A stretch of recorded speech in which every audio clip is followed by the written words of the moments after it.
All right, everyone. So we have made it to the round of 16, and we got through the group stages. No more round robins. We are playing against 15 other players, and right now I'm facing Narcus Mosland, and as the first opponent in the round of 16.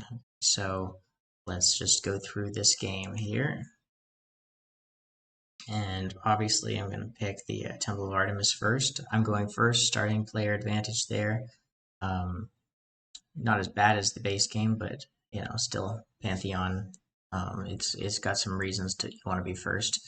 Mainly getting raw in the quick draw for gods in the second age, but we'll see. So we have me getting the divine theater and giving up an extra turn. So I'm one extra turn versus three extra turns. So that happens a lot because the first player in drawing the wonders should be grabbing the divine theater if they have the option.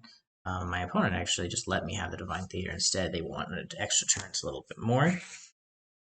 That's all right. And so, first thing out the gate, I grab Tavern. My opponent values brown resources. That's a sign of somebody who wants to probably not go a science strategy and just kind of go for points. So I'm not too worried about this game then, because I'm going to need a lot of gold from the yellow cards, and I'm going to be grabbing all the green cards I can get. My opponent should see that I'm trying to do this and try to go for stopping me from that. I feel like the yellow-green strategy is a more optimal strategy. My opponent values yellow still, especially because they didn't have any way to get brick until then. However, they gave me another science in doing that. I mean, I would have taken the brick anyways because I'm just like them valuing yellow over green, but in a different way because they almost value yellow and brown very similarly, I'd imagine. Okay, so next up we got I mean, if you're playing that way to play, I guess your goal would be to make everything free for you by the end of it, or by the end of age 2. So when you enter age 3, everything's dirt cheap. But I mean that may be the spirit of the game, but that's not how you grok the game to try to really maximize everything. You gotta just grab a bunch of yellow cards and discard them, discard everything other than the yellow cards to get coins for your investment in yellow.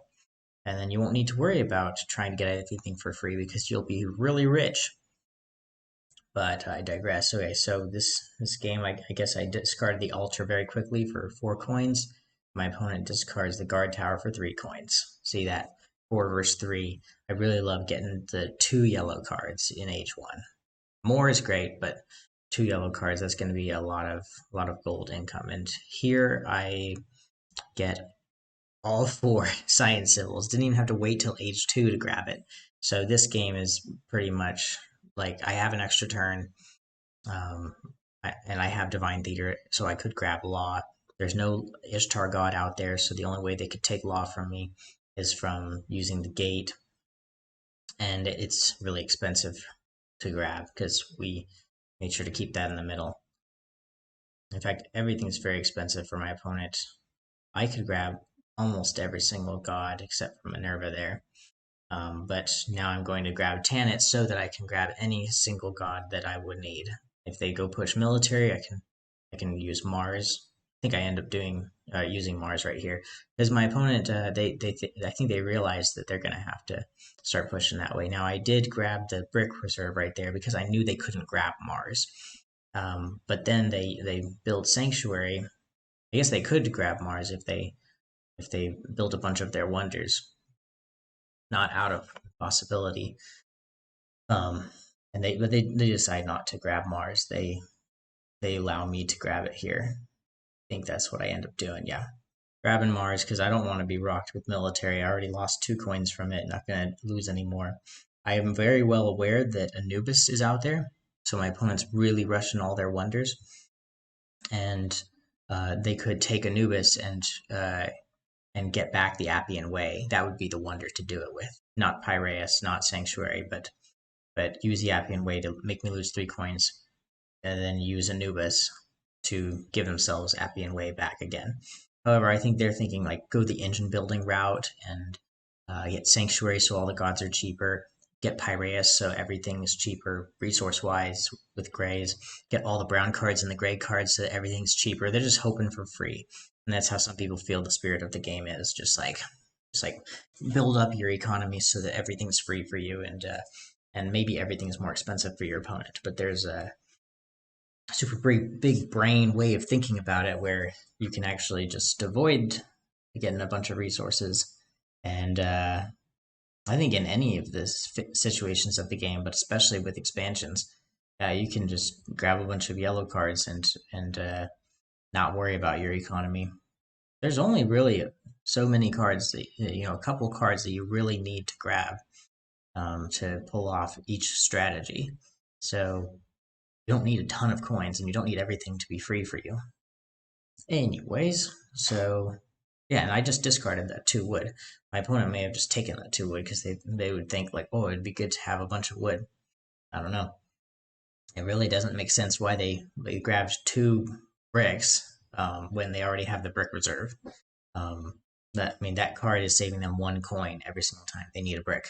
That is not a second brick. How many times are you ever going to need a second brick? Let's be real. Okay, so I end up grabbing Hades, and what do I grab out from the discard pile? I grab a science so that I can grab what, theology? Yeah, I think they at this point they had stopped me a lot, and they made it so I wasn't going to be able to get a progress token using all their extra turns. They made it so I might not have been able to grab a progress token, but since I grabbed Hades real quickly, I was fine. But I'm really worried about Anubis right here because Anubis will let them rebuild the Appian Way and take another 3 coins from me, and I don't want that. Coins are very precious to me.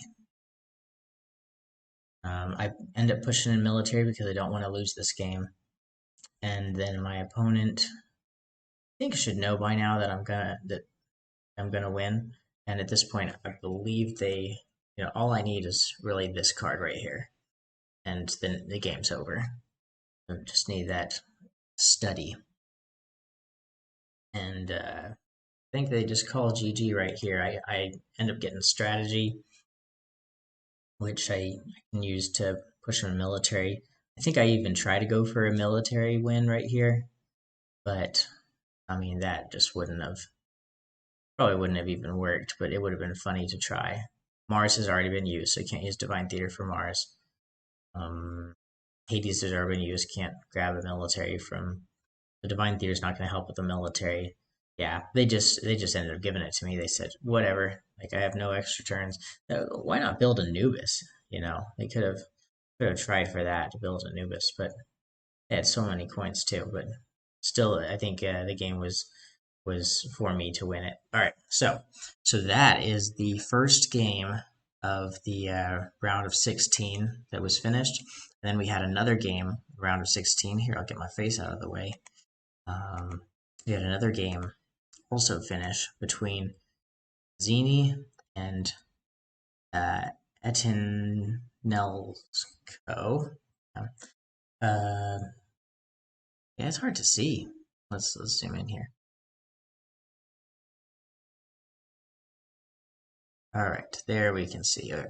So Leon and Prosperous. Prosperous was from my group, and the Leon is the highest ranked player in this Pantheon tournament, and we're gonna learn some stuff from their games. And then You've Jelly, Tommy Gay. Yeah, we'll learn some stuff from them. Super Remiel, still have yet to beat Super Remiel. El Reno, whose group was El Reno was from Sorry I'm Like This group, and Sorry I'm Like This. I don't think anybody's playing anybody from their group. They made it sure that everybody got a different opponent. So I think all the first place people are fighting a second place person from another group.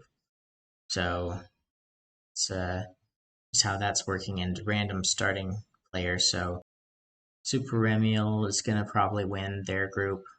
They were first out of their group, and so they're going to win their match against El Reno. Sorry I'm Like This was first out of his group. and he's going to go against Super Ramiel. That will be an interesting match. I don't know who's going to win. I can't seem to beat Super Ramiel. My thought is maybe Super Ramiel advances, but who knows? It's up in the air. I'm not going to make a call there. Then Chudessa and Alf. Alf is the second highest ranked player in this Pantheon tournament. I think Alf has earned that elo and is going to move ahead and beat whoever wins in here. And I think we already know who won in there. I think Zini ended up going ahead. Yep. So don't have to worry about that. That'll be. I'll update that prediction with knowledge I already have. And then Alf beats Pizzini. Alf is not a science player, actually. What is interesting is the average win for science is about 11% of games in across all expansions, but Pantheon is going to be a little bit more often. Alf is a 9% win rate in science, so he's less than average, and I think that's going to be a trying to go for points every single time, and that is something that I'm not afraid of. Okay, and then as long as they don't take away my science cards. Then here I am right here against Narcuz Mosland. I just won.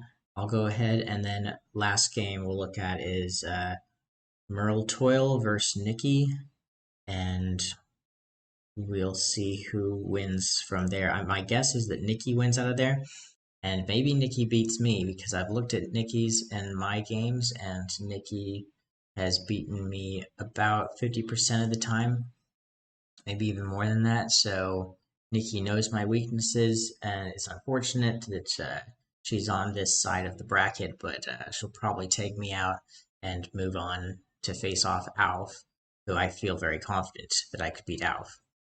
I think I've played 2 games against Alf, and I've won both of them. So, but so 100% there. But yeah, so Nikki will face off against Alf and his interesting play style of avoiding science, and just be ready for that when that happens. And then whoever faces off against Leon is going to have a heck of a time, because here we go. Now, the rest of the video, I'm going to go over the different ways to win Pantheon while going through the different games of this Pantheon expansion. So we're going to learn a lot together here. Right. Let's start in. This is interesting. Yeah, so they placed Enki close to themselves, and then Ishtar close to themselves, and they grabbed both of them. Okay, so they're definitely going for a science strategy. They know the drill. That's just how Pantheon works. It's the race for science, as Leon has said. And putting Enki close to yourself is an interesting move. They have both the Mesopotamian gods. They definitely put it close to themselves on purpose. And doing that allows somebody to grab a very useful progress token.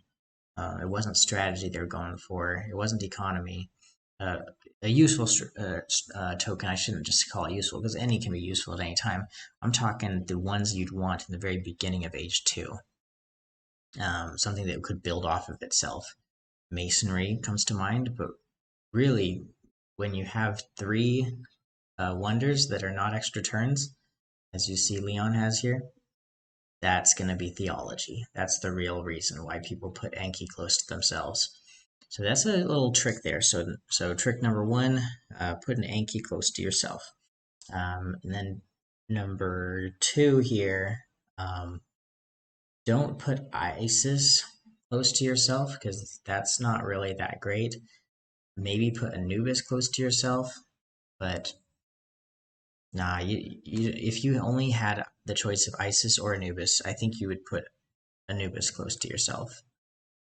There's no reason to be able to build your wonder for 1 coin when you could rebuild a wonder. Rebuilding a wonder is such a more powerful ability. I'd actually put Isis close to my opponent, and it looks like they had the option to put Isis close to their opponent, and they didn't. They put Isis close to themselves. Potentially, maybe Isis has a small factor in it to be able to stop a science victory, especially against an opponent with Mausoleum.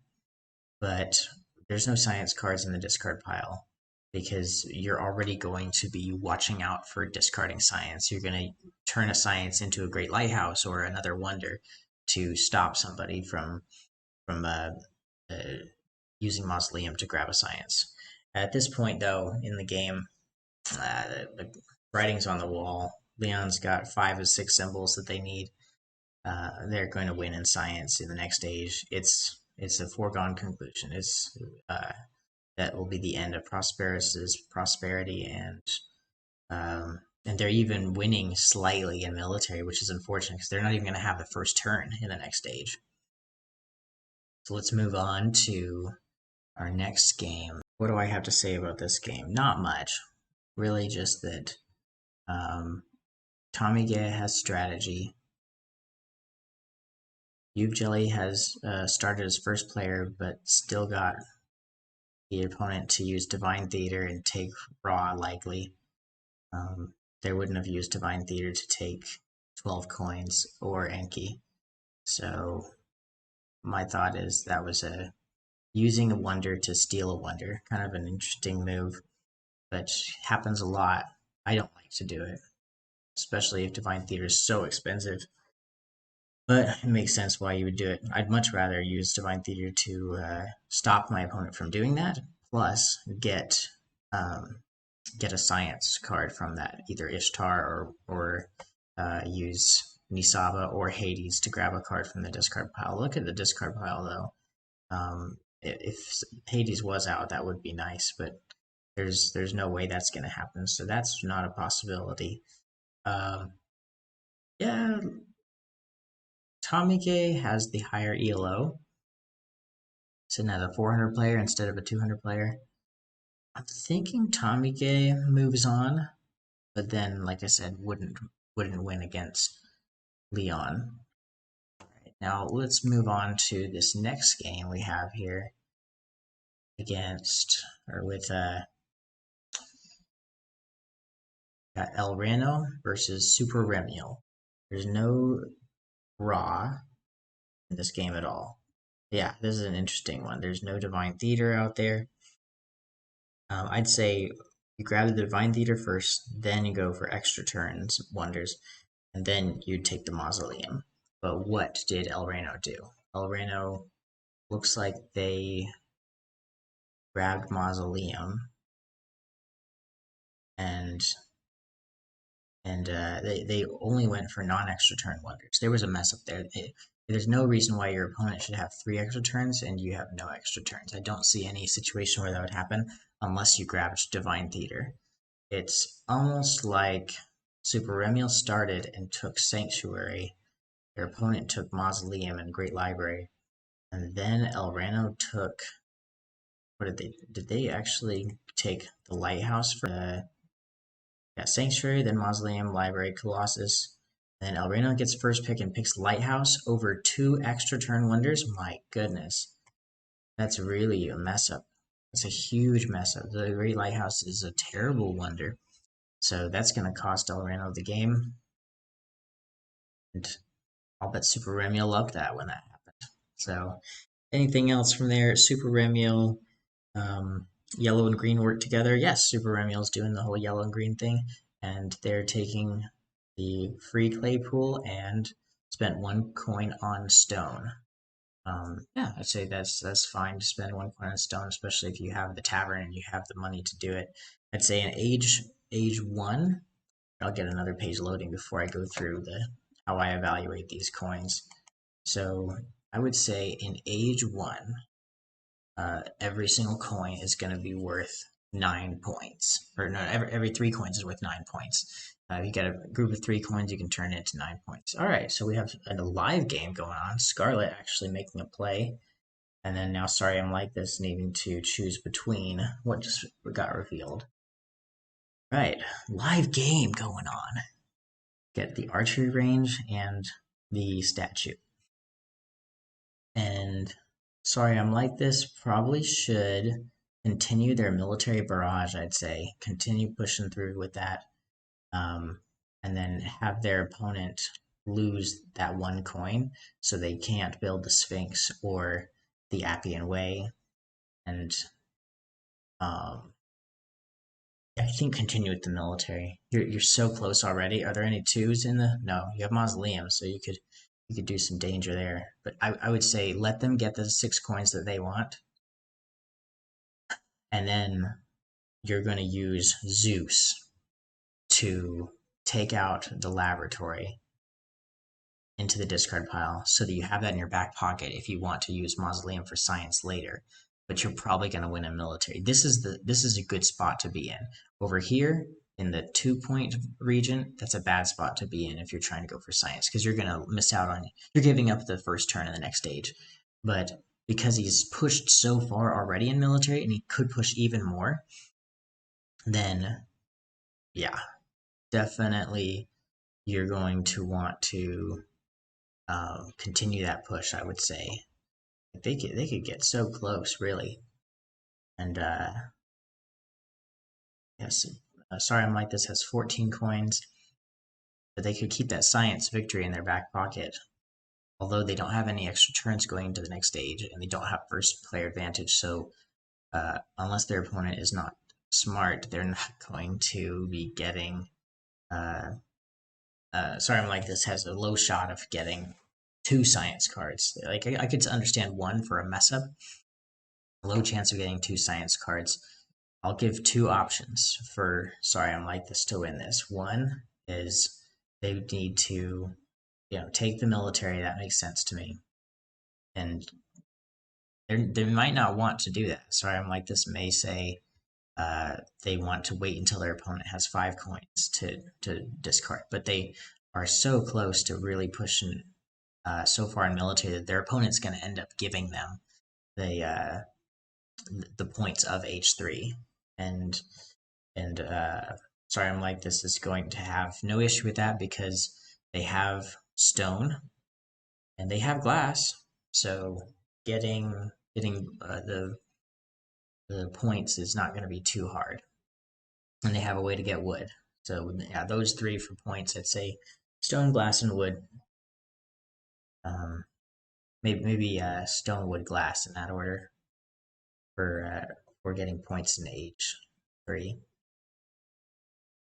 Anyhow, yeah, if they want to go for points, they may just take the statue for 2 points, and then they'll have a linking symbol to something that costs brick later on, the gardens, so that they don't have to worry about their missing 1 brick for that. But really, the 2 ways I would go it is pushing the military, or you could do a discard of laboratory with Zeus, and then later on grab the gate when your opponent has enough money to grab the gate. That very turn when they do, you take the gate and then hope for another science card because then you're at 5 of 6 science symbols guaranteed, and you just need one more science symbol. But the issue here is there are 3 cards in the Mesopotamian Pantheon left, so that's a 1 out of 3 chance of getting the science card that you want. Not good odds there. Now, if I'm Scarlet, I want to be able to use the Great Library to get law, and then or strategy to push my opponent away. But grab loss, and now I'm at 4 symbols, and then I use the Sphinx and the Appian Way to grab extra turns, or use those extra turns to grab 2 more wonders, or 2 more science symbols, and bada bing, bada boom, you've won the game in science. So Scarlet 93 has an edge here with the science as long as they can get law from the Great Library. As soon as they have 12 coins to grab the gate, it would be nice to try to grab the gate as well, because then they could secure Ishtar potentially 1 out of 3 chance. And even if they don't, they have another 1 out of 3 chance to grab Nisaba. So Nisaba would copy the double that Sorry I'm Like This has. And one thing that I'm missing in my analysis here is that, well, two things. One is this economy progress token right here from Sorry I'm Like This. How much money is that going to give Sorry I'm Like This? Well, an easy way to figure that out is just see the cost of each of the wonders. So we have Sphinx, 1 coin, Great Library, 1 coin, Appian Way, 5 coins, and the Great Lighthouse, 2 coins. Let's just use that as a guess for how much money that Sorry I'm Like This will make by the end of the game. I think that's a good estimate. So 9 coins by the end of the game. Sorry I'm Like This will make. It could be more, could be less. They may not build all their wonders, but they could be a lot more because they may build a lot of cards that give coins to their opponent. But I think a good estimate, 9 coins that they're gonna receive from their opponent. Something that Sorry I'm Like This could do with economy is a small minor thing. Grabbing gate, if they don't end up getting the science that they need, they could grab, 1 of 2 shot from the Phoenician gods. They could grab Baal and take glass from their opponent and make their opponent pay 1 more coin each time they need glass. Or they could take, since they gave up the Caravanserai and there's Great Lighthouse out there, taking a brown card is probably not going to really be a huge win in giving money. Maybe if they take the wood, because I know there's some cards that need wood. I don't think there's really there. Grabbing Ball is just going to be a couple. It's not going to be that great. But normally, if their opponent's economy is really suffering, you can find a weak spot and take it away from them. Ball is really great combined with economy. I really love that. If they grab, what Greek god is left? Hades. Yeah, if they grab Hades, they could grab a military card. And that would be for sure they could do it. They have a 1 in 2 shot of taking a wonder away from their opponent. So then in that case, they should take the Appian Way. Scarlet is really suffering with only 1 coin and having the gate be so expensive. So when that gate comes down, Sorry I'm Like This is going to be having a lot of different options they can go to. I think the main two would be stealing a wonder, and then also grabbing Law and making it so that a science victory could be easier. But I think grabbing the wonders is first priority. That's without, don't even need to say that. You'd steal a wonder. If it's free, yeah, you steal the wonder. The second thing is that Minerva pawn I want to talk a little bit about. Minerva being right here, very close to the middle, is stopping the opponent from pushing over into a situation where they would give the opponent initiative. So it's going to stop the military pawn right there in the middle, where it's whoever grabs the final card wins the initiative. If I were Sorry I'm Like This, maybe they did some their own calculations, but I generally like to put Minerva right here so that if my opponent pushes in military and they get to just barely on my side, I really like when conflict pawn is right here so that I don't need to count on myself taking the last card to gain first player. But I think Sorry I'm Like This knows that the military pawn, Minerva, really doesn't matter where it could go because the opponent's not going to be pushing a lot in military. Their brick game's not the greatest, or their clay game, right, is not the greatest, and there's no Mars out. Yeah, it's just not going to be a military heavy game. They have no military wonders.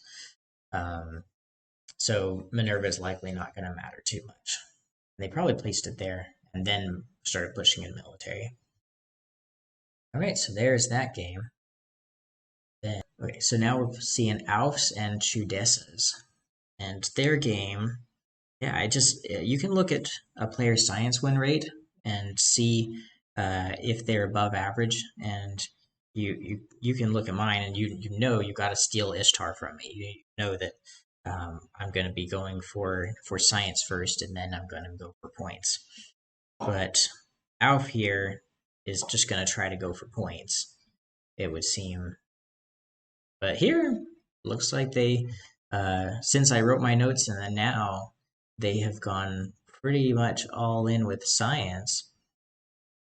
Their opponent is just discarding like a madman with 33 coins. Have to talk about that.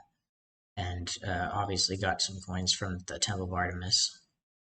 But I think Alf has this game.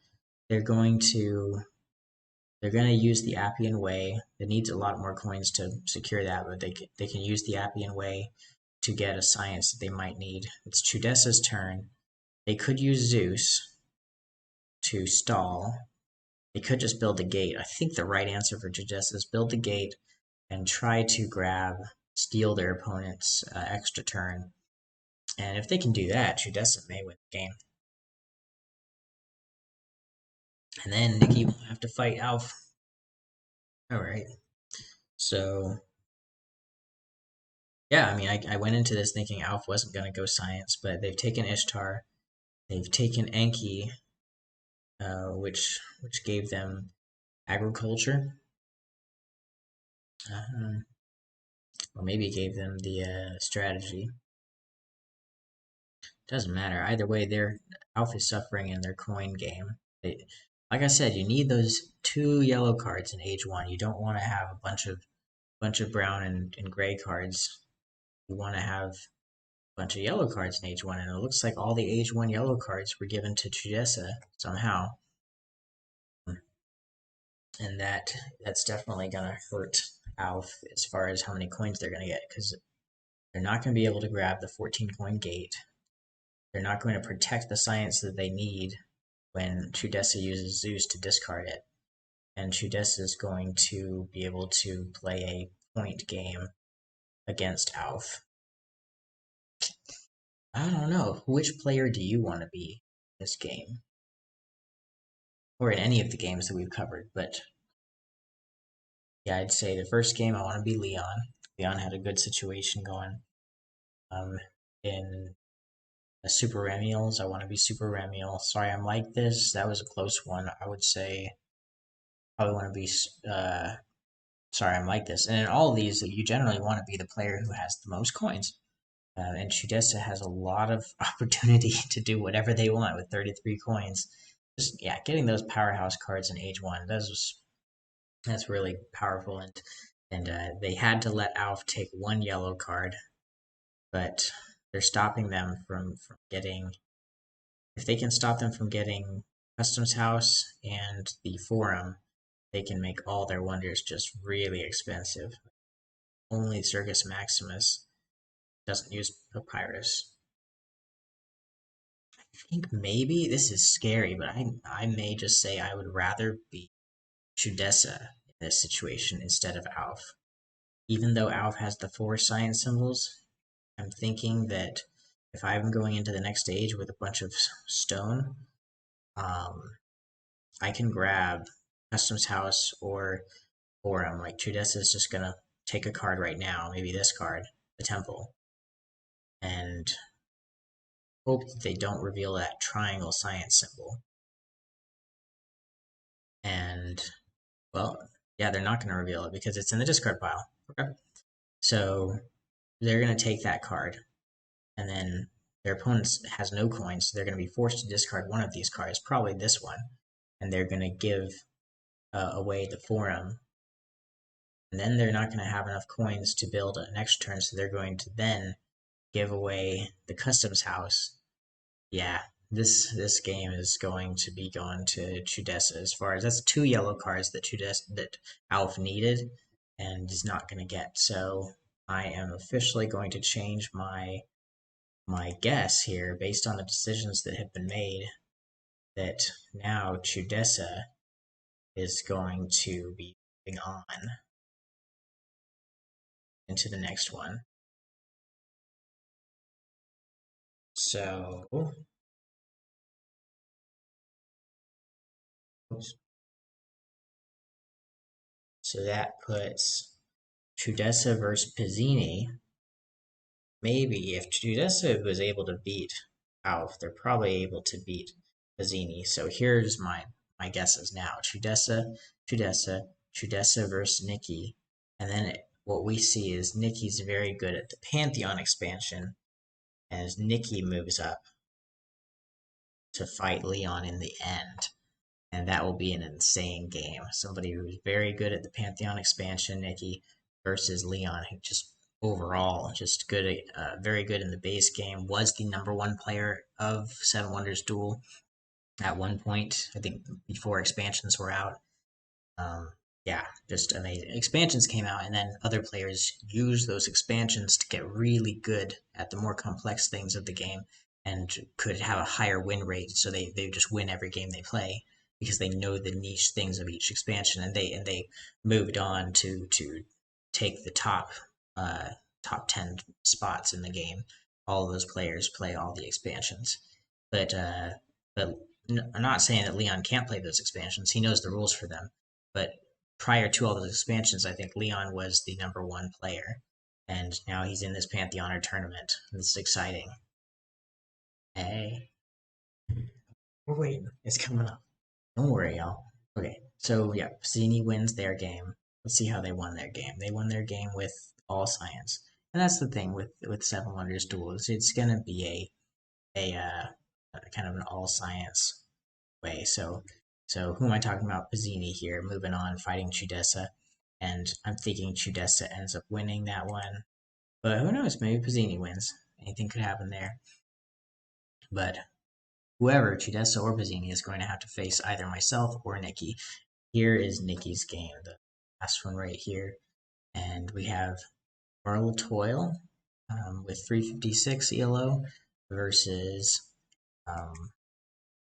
got Nikki with 311 ELO, but Merle Toil is actually playing the game right now and has revealed they've taken a mythology token, the Phoenician one. I wonder where they're going to put it. Maybe they're going to put Astarte close to Nikki. I think that would be the right move because you don't want the gate close to Nikki.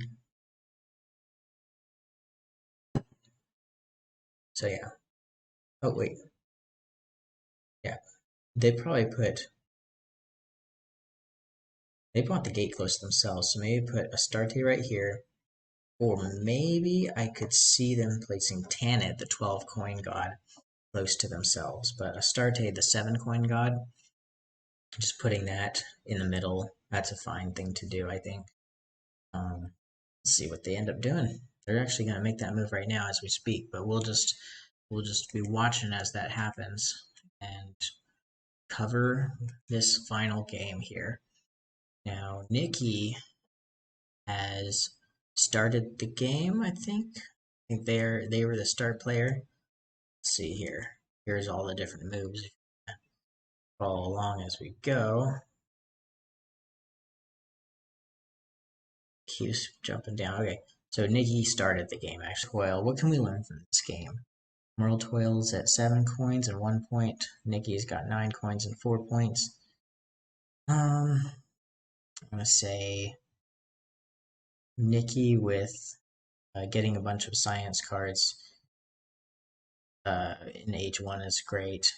Having the tavern is really great because I'd say every 3 coins is worth 9 points or more in H1, and then in H2, 3 coins gives you 3 points, I think, and then in H3, yeah, every 3 coins is only going to be worth 1 point. So they drop in that order. So having 9 coins, like she's sitting pretty with 27 potential points that she could gain having those 9 coins. And it may not even come down to a points game.